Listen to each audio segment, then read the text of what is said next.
ওই যে ওইদিকে। আসসালামু আলাইকুম। ভালো আছেন না? জি, আমার জন্য দোয়া করবেন। হ্যাঁ, ইনশাআল্লাহ। জি, বাবা। আসসালামু আলাইকুম। জি, জি, জি, জি, জি, জি। কাকা, আসসালামু আলাইকুম।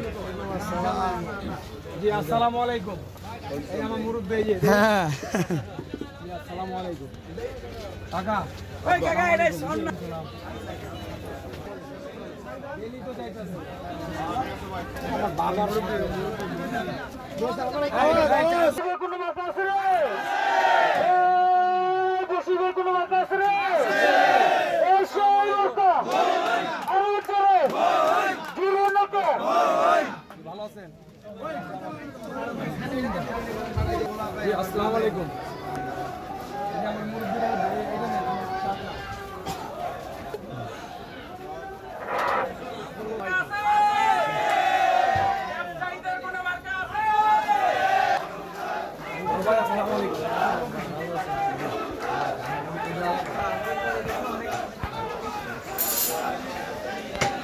আসসালামু আলাইকুম রহমতুল্লাহ।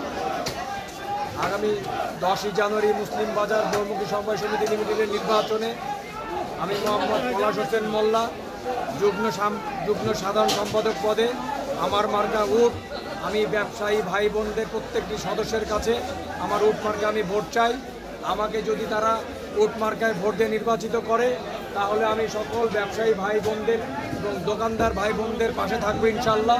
তাদের প্রত্যেকের স্বার্থ রক্ষার্থে আমি তাদের পাশে কাজ মিলিয়ে কাজ করে যাব। আমার প্রধান প্রথম অঙ্গীকার থাকবে প্রত্যেকটি দোকানদার ভাই এবং সদস্য ভাই বোনেরা তাদের মতামতের ভিত্তিতে যারা প্রায়োরিটি রায়ের যেটা প্রায়োরিটি পাবে তাদের মতামতের ভিত্তিতে আমি তাদের সাথে কাজ করব। তারা যেটা না করবে আমি সেইখানে আমি তাদের প্রতিবাদ করে তাদের সাথে থেকে আমি প্রতিবাদ করব। তারা যেটা কাজ করার জন্য বলবে আমি তাদের সাথে থেকে সেই কাজটাই আমি আদায় করব। আমার মূল কথা হচ্ছে প্রত্যেকটা ব্যবসায়ী সদস্যর স্বার্থ রক্ষার জন্য আমি মুসলিম বাজারে নির্বাচন করছি। আমার আর অন্য কিছু এখানে চাওয়া পাওয়ার কিছু নাই। আমার চাওয়া পাওয়ার একটাই থাকবে প্রত্যেকটি সদস্য প্রত্যেকটি দোকানদার যাতে ভালো থাকে সেই জন্য আমি কাজ করে যাব ইনশাল্লাহ। আমার পিতা মরহুম হাজী আব্বাস আলী মোল্লা প্রত্যেক দোকানদার ভাই বোনদের জন্য কাজ করেছেন। আমিও যতদিন জীবিত থাকব প্রত্যেকটি দোকানদার ভাই বোনদের এবং সদস্যদের পাশে থেকে কাজ করে যাব। এখানে আমার চাওয়া পাওয়ার কিছুই নাই। আমি যেই কয়দিন বেঁচে থাকবো তাদের পাশে থেকে বেঁচে থাকবো ইনশাল্লাহ। আসসালামু আলাইকুম রহমতুল্লাহ বরকাতুহু।